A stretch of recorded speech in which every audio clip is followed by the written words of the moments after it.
it's not a good day, ask Marcus Lattimore, what happened to your knee when it moves in the other direction? It's not supposed to go side to side. It's a stable joint. And so if you're a rear poster but you need a lot of foot flare, you're most likely, man, look at that. I'm terrible at this. Holy cow. What's happening, guys? So today, got another little nugget for you.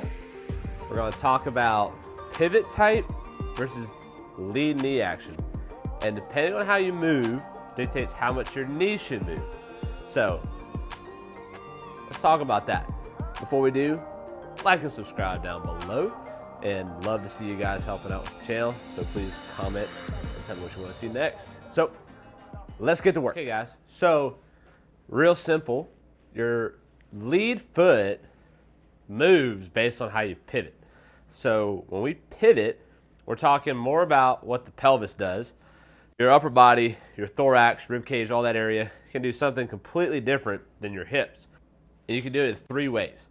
You can be centered in how you pivot, so your hips stay very centralized in their motion. You can have a more rear posting movement where this lead hip moves over to your right side. And then you can be more forward where your right hip moves up more towards your left side. We're not really going down the rabbit hole of pivot types per se, so that's a little homework you have to do yourself. You can do plenty of simple things. A lot of times what I tell people is just stand up tall and turn like you would make a backswing with just flat. Record yourself and see how your pelvis moves. A lot of times we do this and influence a golf swing when we try and do it. In reality, we want to move as close to our normal movement than as a what we think a golf swing should look like movement. So I'm very center to forward, so the rear posting ones are difficult for me. I'm not good at it. But let's get into talking about what the knee and that action does with your pivot type. So you pivot into your rear side more than others, right? So very traditional thought, get 80, 90% of your back foot, shift it to your front foot, very linear in pattern. I don't fall into that category. I've never really been able to make it work.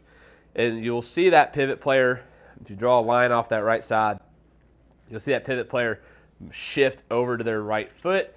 You'll see them create that pivot over that right leg with that line straight down that right side.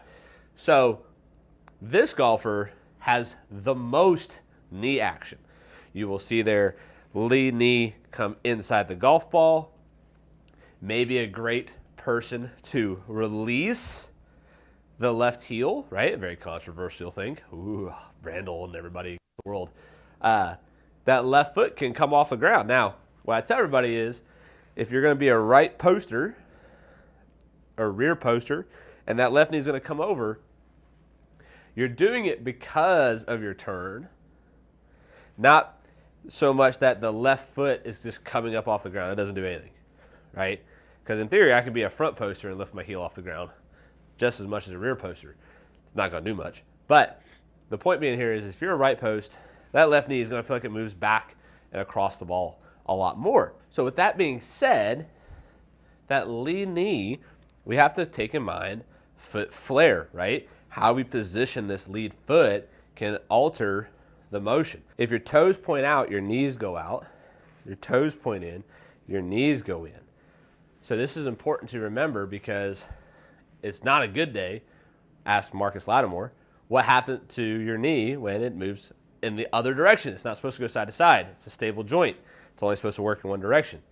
So that's where foot flare comes into play, and putting that with this pivot type helps influence that knee action. So keep this stuff in mind as we talk about the post and foot flare options as you get further along down the rabbit hole.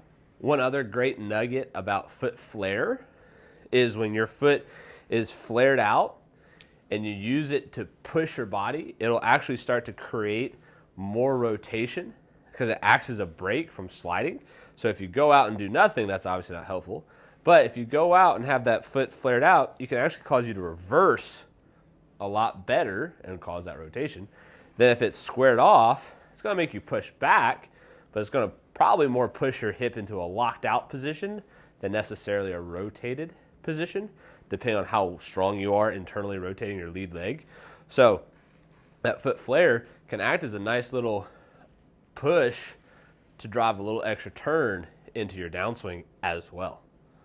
And so usually we position that lead foot so we can turn into that left side. So what I tell people to do is we kind of find that middle ground where you twist your foot in, twist your foot out, find the center. That's where your lead foot should kind of be. And so if you're a rear poster but you need a lot of foot flare, you're most likely, man, look at that, I'm terrible at this, holy cow. Most likely, as you start that pivot, you're either going to have to start square with that foot, you release that foot, and then when you go to plant, you'll see the plant push that foot back to that lead side looking out, right? Because having that much foot flare is going to really feel uncomfortable moving that knee way across. Maybe it won't feel uncomfortable for you because you're designed that way. It feels terrible to me. So what I'll tell everybody to do is you can stay a little more square. If you plan on releasing that foot, just know that when you go to plant, that heel's going to plant more inside of where it started so that lead foot can point out, create some rotation in the ball, right? And so that falls into our rear post bucket. The centered post golfer, getting a little bit more into my category, they pivot very centrically, right? Don't see a lot of motion in the pelvis going side to side. They still move side to side with their pressure, right? They're going to build up a little less in the right side than the rear poster, obviously. Their knee's going to move in some, but not a whole lot. So their knee likes to point at the ball, is what you can say. So their knee kind of points more at the ball, get a good little turn, driving to the left side, right? So again, foot flare here, a little bit more indiscriminate. You can kind of leave that foot that way. You don't have to worry about starting square and moving it. You can. It just kind of depends on what kind of hip and knee issues you already have. That's where we kind of take that into consideration, right? And then now we have our front poster, which is kind of, again, slipping into my neck of the woods. This person, I'll tell them to feel like the left knee doesn't even go in at all, right? They're going to create, if you draw that line again, they're going to create the most distance from that line when they move their pelvis. That knee will stay out, and we'll go from there.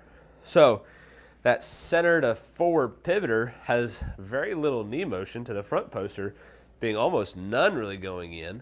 So you can still create a huge turn moving to the ball, right? So then another nugget to consider is how this affects your ground force, right? Typically, the rear poster creates more horizontal forces.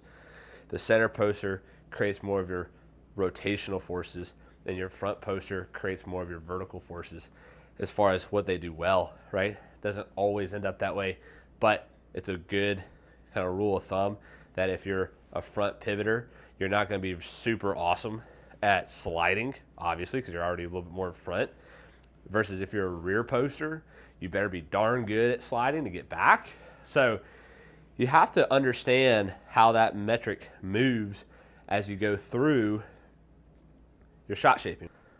To wrap things up, let's simplify it down. If, when you do a little at-home test, kind of spin around, you see your body kind of shift over to the right, you're probably more of a rear poster, and you need that lead knee to kind of move across the ball. If you stay very centered, then that lead knee can move in a little bit towards the ball, but doesn't have to go a lot. And if you see yourself pivot forward, this lead knee can stay out past the golf ball. So guys, I hope that helped. Let me know what you think in the comments below. I know we didn't put a whole lot of TrackMan stuff up there today, but it was a fun one that I had with a student this morning, and I thought you guys could use the nugget. So let me know what you think in the comments below as you start working on your games in 2022. Talk to you later, guys. Let's go.